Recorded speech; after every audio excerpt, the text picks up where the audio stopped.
যদি তোমরা তোমাদের বাপের বেটা হও তাহলে সুজাউদ্দিন ভাইয়ের একটা ভিডিও ভুল প্রমাণ করে দেখিয়ে দাও। আর যদি ঠিক ওই আব্বাসের নওশাদের মতো মাল হও তাহলে তোমরা ওই গুন্ডামিই করবে। তোমাদের সত্য পথে চলার আর সত্য কথা বলার তোমাদের ভিতরে ক্ষমতা নেই।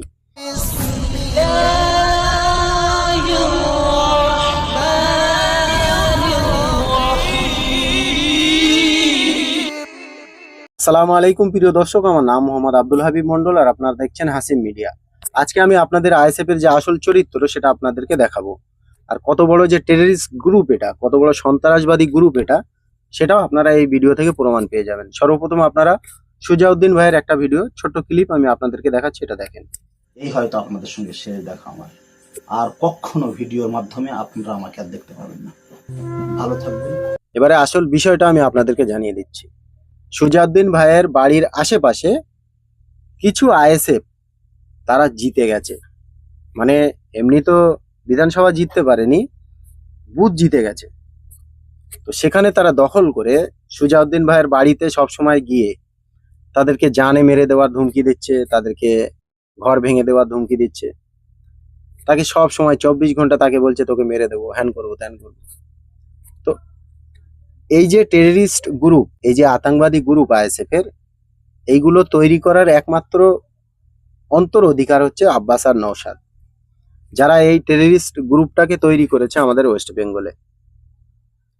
একটা মানুষ সত্য প্রচার করছে, আর এই সকল কুকুরের দলের এই ক্ষমতাটাও হয়নি যে তাদের কথাটা মিথ্যা প্রমাণ করে আমরা দেখিয়ে দেই। তো তাদের সামনে তারা বল প্রয়োগ করছে, তাদের সামনে তারা বোমা, বোম, পিস্তল দেখাচ্ছে, তাদেরকে মেরে দেওয়ার ধুমকি দিচ্ছে। এ থেকে আপনারা টোটালি বুঝতে পারছেন যে কতটা জঘন্য চরিত্র আইএসএফ এর। যদি তোমরা সত্যি তোমরা মুসলিমবাদী হয়ে থাকো, যদি তোমরা মুসলিম জাতির জন্য কাজ করে থাকো, তাহলে সেই মানুষটার কথা তোমরা একটা মিথ্যা প্রমাণ করে দেখিয়ে দাও। তারপরেই আমরাও বলবো সুজাউদ্দিন ভাইয়ের বিরুদ্ধে যে ভাই আপনার এই কথাটা ভুল হয়েছে, আপনি আর ভিডিও বানাবেন না। এই ক্ষমতাটা এই জাহান্নামের কুকুরগুলোর নেই। তো এই জাহান্নামের কুকুরগুলো এখন সুজাউদ্দিন ভাইয়ের জানে মেরে দেওয়ার ধুমকি দিচ্ছে। এটাই তো ওদের কমন সেন্স, যে ওরা আপনার ক্ষতি করবে, আপনার মেরে দেবে, আপনার ঘর বাড়ি ভেঙে দেবে, আপনার ফ্যামিলির ক্ষতি করবে। তো আপনি একা যাবেন কেন? যারা আসবে তাদেরকে নিয়ে যাবেন। আইএসএফ এর গুন্ডা বাহিনী, আইএসএফ এর সন্ত্রাস বাহিনী সুজাউদ্দিন ভাইয়ের ঘরে গিয়ে বলছে যে তোদের জন্য আমরা এই দুটো সিট হেরে গেছি, আমি নাম বলছি না, যে সুজাউদ্দিন তোর জন্য আমরা এই দুটো সিট হেরে গেছি, অ্যাটলিস্ট তুই আর ভিডিও বানাবি না, তোর কথা মানুষ শুনছে, তুই আর ভিডিও বানাবি না।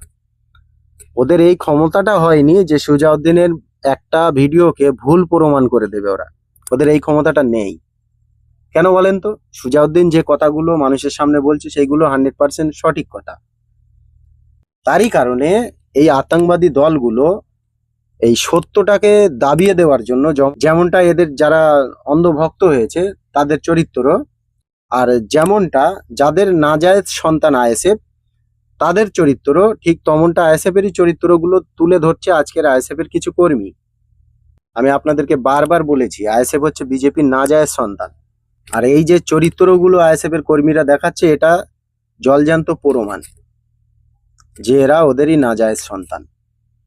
ছোট্ট একটা ভিডিও আমি আপনাদেরকে দেখাচ্ছি, আপনারা এটা দেখেন।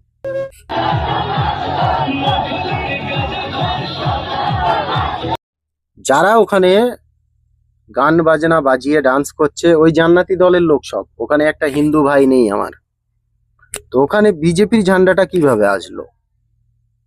এদিকে সব সময় দুটো পীরজাদা কুকুরের মতো ঘেউ ঘেউ করছে যে আমাদের দলে বিজেপি নেই, আমরা বিজেপির সাপোর্ট করি না, কিন্তু বিজেপিকে আবার হাত ধরে এরা নিয়ে এসছে। আর এদের কর্মীরা সরাসরি দেখিয়ে দিচ্ছে যে আমরা বিজেপি, সরাসরি দেখিয়ে দিচ্ছে যে আমরা বেঈমান, আমরা মুনাফেক, আমাদের ভিতরে ঈমান নেই, আমরা ইসলাম বিরোধী যে দলগুলো আমরা তাদের সাপোর্ট করি। ছোট্ট একটা ফিলোসফি আমি আপনাদেরকে দিয়ে দিচ্ছি এদের চরিত্র।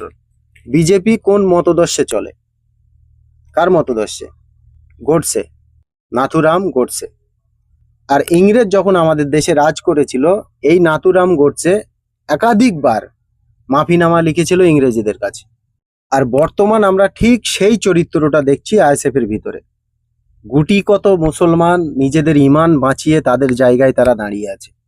কিন্তু আইএসএফ এর ভিতরে টোটালি আমরা নাথুরাম ঘোটসের সেই চরিত্রটা দেখতে পাচ্ছি, যারা বারবার বিজেপির কাছে মাফিনামা লিখছে, বিজেপির ঝান্ডা ধরে জয় শ্রীরামের নারা দিচ্ছে। একটা এই নাথুরাম গোডসের চরিত্র এদের ভিতরে, আইএসএফ এর ভিতরে। আরেকটা আছে এজেইউপি, হুমায়ুন কবিরের পার্টি, মীর জাফরের চরিত্র। আর যে এই ধোকাবাজিটা করেছিল সে সেই রাজার শালা, মানে বউয়ের ভাই। তো ইংরেজেরা যখন সেই রাজাকে হত্যা করে দিল, আর এই শর্ত রেখেছিল ইংরেজের কাছে যে ওকে মেরে দিয়ে আমি নিজে রাজা হব। তো ইংরেজেরা ওকে মারার পরে একেও মেরে দিয়েছিল। সেই সময় মুসলমানেরা এরই নাম দিয়েছিল মীর জাফর। আর ঠিক সেই চরিত্রটা আমরা হুমায়ুন কবিরের ভিতরে দেখছি। আপনারা ভালো করে রিসার্চ করে দেখেন, মীর জাফরের চরিত্র 100% হুমায়ুন কবিরের ভিতরে আছে, আর নাথুরাম ঘোটসের চরিত্র 100% আব্বাস আর নওশাদের ভিতরে আছে। অ্যাটলিস্ট আইএসএফ যেটা, সেটা হচ্ছে একটা সন্ত্রাসবাদী দল, ইসলাম বিরোধী, শরিয়াত বিরোধী দল। তারই কারণে ওদের নেতার পার্লামেন্টে গিয়ে আল্লাহর নাম মুখ দিয়ে বার হয়নি। এখানে পদ্ম ফুল ছাড়া এই ক্যানিং পূর্ব তথা পশ্চিমবঙ্গে তো থাকবেই না। ক্যানিং পূর্বে কোনো বিরোধী দলের কোনো ফ্ল্যাট হিলতো না, বিরোধী দলের আমাদের ভারতীয় জনতা পার্টি থাকবে। ততদিন তোরা এখানে যদি কোনো রকম দাঁত খোলা, তোদের দাঁত আমরা খেয়ে দেবো। এখানে কোনো আইএসএফ এর ফ্ল্যাগ কয়েকটা দেখতে পাচ্ছি। আইএসএফ করে আমরা বিজেপি ক্ষমতা থাকবো, তারা এখানে ফুরফুর করে আইএসএফ এর ফ্ল্যাগ ওড়াবে। এটা কি আপনারা মেনে নেবেন?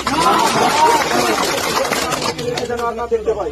আমি এখনো পর্যন্ত চ্যালেঞ্জ করছি সুজাউদ্দিন ভাইয়ের আশেপাশের ওই আইএসএফ এর কর্মীগুলোকে, যদি তোমরা তোমাদের বাপের বেটা হও তাহলে সুজাউদ্দিন ভাইয়ের একটা ভিডিও ভুল প্রমাণ করে দেখিয়ে দাও। আর যদি ঠিক ওই আব্বাসের নওশাদের মতো মাল হও তাহলে তোমরা ওই গুন্ডামিই করবে। তোমাদের সত্য পথে চলার আর সত্য কথা বলার তোমাদের ভিতরে ক্ষমতা নেই। কেন তোমরা অ্যাটলিস্ট খুদে দাজ্জাল আর ফেরাউনের ভক্ত হয়েছে, তোমাদের ভিতরে সত্য বলতে কিছু নেই।